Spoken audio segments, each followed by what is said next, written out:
1-2 മാസത്തേക്കെല്ലാം store ചെയ്ത് വെക്കാൻ പറ്റുന്ന ചായപ്പലഹാരമാണ് നമ്മൾ ഇന്ന് ഉണ്ടാക്കുന്നത്. നല്ല ഈസിയാണ് കേട്ടോ ഇത് ഉണ്ടാക്കാൻ. ഒരുപാട് നേരം പരത്തി കഷ്ടപ്പെടൊന്നും വേണ്ട, സിമ്പിൾ ആയിട്ട് ഉണ്ടാക്കാൻ പറ്റും. കഴിക്കാനും നല്ല ടേസ്റ്റ് ആണ്. അപ്പോൾ നമുക്കിത് എങ്ങനെ ഉണ്ടാക്കുന്നേ നോക്കാം. ആദ്യം തന്നെ നമുക്ക് 3 മുട്ട എടുത്തിട്ട് ജാറിലേക്ക് പൊട്ടിച്ചൊഴിച്ചു കൊടുക്കാം. ഇത് നിങ്ങൾക്ക് എത്ര മുട്ട വെച്ചിട്ടും ചെയ്യാട്ടോ. ഞാനിപ്പോൾ 3 മുട്ട വെച്ചിട്ട് മാത്രമേ ഉണ്ടാക്കുന്നുള്ളൂ. നിങ്ങൾക്ക് എത്ര മുട്ട വെച്ചിട്ട് വേണമെങ്കിലും ഉണ്ടാക്കാം. ഇനി ഇതിന് ആവശ്യമായിട്ടുള്ള മധുരം ചേർത്ത് കൊടുക്കാം. 1/4 കപ്പ് പഞ്ചസാര ഇതിലേക്ക് ഇട്ട് കൊടുക്കുന്നുണ്ട്.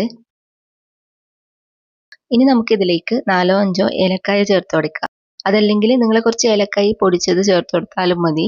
ഇനി ഒരു 1/4 ടീസ്പൂൺ ഉപ്പും കുറച്ച് ബേക്കിംഗ് സോഡയും കൂടി നമുക്ക് ഇതിലേക്ക് ഇട്ട് കൊടുക്കാം. ഇത് നല്ലപോലെ ഒന്ന് അടിച്ചെടുത്ത് വന്നിട്ട് നമുക്കൊരു പാത്രത്തിലേക്ക് ഒഴിച്ചു കൊടുക്കാം. അപ്പോൾ ഈ ഒരു മുട്ടൻ്റെ കൂട്ട് ഞാൻ ഈ പാത്രത്തിലേക്ക് മാറ്റിയിട്ടുണ്ട്. ഇനി നമുക്ക് ഇതിലേക്ക് മൈദയാണ് ചേർത്ത് കൊടുക്കേണ്ടത്. അപ്പോൾ ആദ്യം നമുക്ക് 2 കപ്പ് മൈദ ഇട്ട് കൊടുക്കാം. പിന്നെ ഇതാ ഒരു 1/4 കപ്പ് റവയും കൂടി ഇതിൻ്റെ കൂടെ തന്നെ ചേർത്ത് കൊടുക്കുന്നുണ്ട്. അപ്പോൾ മൈദ നമുക്ക് കുറച്ചും കൂടി വേണ്ടി വരും. അപ്പോൾ ഫസ്റ്റ് നിങ്ങൾ ഒരു 2 കപ്പ് മാത്രം ചേർത്ത് കൊടുത്താൽ മതി. എന്നിട്ട് കുഴച്ചിട്ട് നോക്കാം.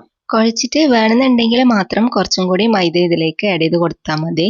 അപ്പോൾ നമ്മൾ കൈ വെച്ചിട്ട് തന്നെ ഇതുപോലെ നന്നായിട്ട് കുഴച്ചെടുക്കാം. ചപ്പാത്തിക്കും പൂരിക്കൊന്നും കുഴക്കുന്ന അത്രയ്ക്ക് ടൈറ്റ് ആക്കണ്ട, കുറച്ച് ലൂസായിട്ടുള്ള മാവ് റെഡിയാക്കി എടുത്താൽ മതി കേട്ടോ.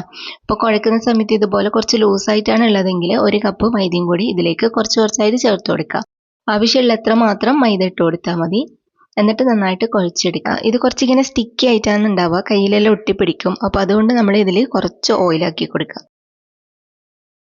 ഓയിലാക്കിയതിന് ശേഷം നമ്മൾ ഒന്നും കൂടി നന്നായിട്ട് മിക്സ് ആക്കിയിട്ട് വെക്കാം. അപ്പോൾ കണ്ടോ, ഈ ഒരു ലൂസിലാണ് മാവ് റെഡിയാക്കി വെക്കേണ്ടത്. അപ്പോൾ മാവ് നമ്മൾ നല്ലതുപോലെ കുഴച്ചെടുത്തതിന് ശേഷം നമുക്കൊരു 10 മിനിറ്റ് റെസ്റ്റ് ചെയ്യാൻ വേണ്ടിയിട്ട് വെക്കാം.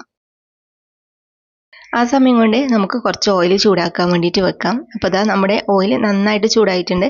അപ്പോൾ നമ്മൾ മാവ് കുഴച്ചിട്ട് ഏകദേശം ഇപ്പോൾ 10 മിനിറ്റ് ആയിട്ടുണ്ട്. ഇനി നമ്മൾ കയ്യിൽ കുറച്ച് ഓയിൽ ആക്കിയിട്ട് ഈ മാവ് നിന്ന് കുറച്ച് മാവ് എടുത്തിട്ട് കയ്യിൽ വെച്ചിട്ട് ഇതുപോലെ ഉരുട്ടിയിട്ട് നമുക്ക് എണ്ണയിലേക്ക് ഇട്ട് കൊടുക്കാം. അപ്പോൾ ഞാനിപ്പോൾ കാണിക്കുന്ന പോലെ നിങ്ങൾ ചെറിയ ബോളാക്കിയിട്ട് ഇട്ടാൽ മതി. കാരണം എണ്ണയിൽ ഇട്ടിട്ട് കുറച്ച് സമയം കഴിയുമ്പോൾ തന്നെ ഇതിങ്ങനെ ഓരോന്നോരോന്നായിട്ട് വീർത്ത് വരും കേട്ടോ. ഇപ്പോൾ നിങ്ങൾക്ക് ഈ എണ്ണയിൽ തന്നെ കാണാൻ പറ്റും ഓരോന്നോരോന്നായിട്ട് വീർത്ത് വരുന്നത്. അപ്പോൾ അതുകൊണ്ട് നിങ്ങൾ ചെറിയ ബോളാക്കിയിട്ട് ഇതിലേക്ക് ഇട്ട് കൊടുക്കാം.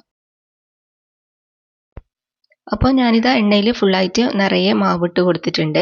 അപ്പോൾ ഏകദേശം പകുതിയോളം മാവ് വീർത്ത് വന്നിട്ട് നിങ്ങൾക്ക് കാണാൻ പറ്റുന്നുണ്ടാവും. അപ്പോൾ ഇതിന് ഫുള്ളും വീർത്ത് വരണം. എല്ലാ മാവും നല്ലപോലെ പൊന്തി വന്നു കഴിഞ്ഞാൽ നമുക്ക് സ്പൂൺ വെച്ചിട്ട് ഇത് നന്നായിട്ട് ഇളക്കി കൊടുക്കാം കേട്ടോ.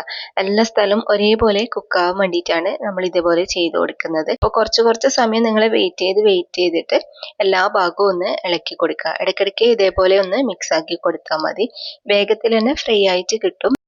ലോ ഫ്ലെയിമിലോ അല്ലെങ്കിൽ ഒരു മീഡിയം ഫ്ലെയിമിലെല്ലാം വെച്ച് കൊടുത്താൽ മതി. കുറച്ച് സമയം കൊണ്ട് തന്നെ എല്ലാ സൈഡും ഒരേപോലെ കുക്കായിട്ട് ഇതുപോലെ നമുക്ക് റെഡി ആയിട്ട് കിട്ടും.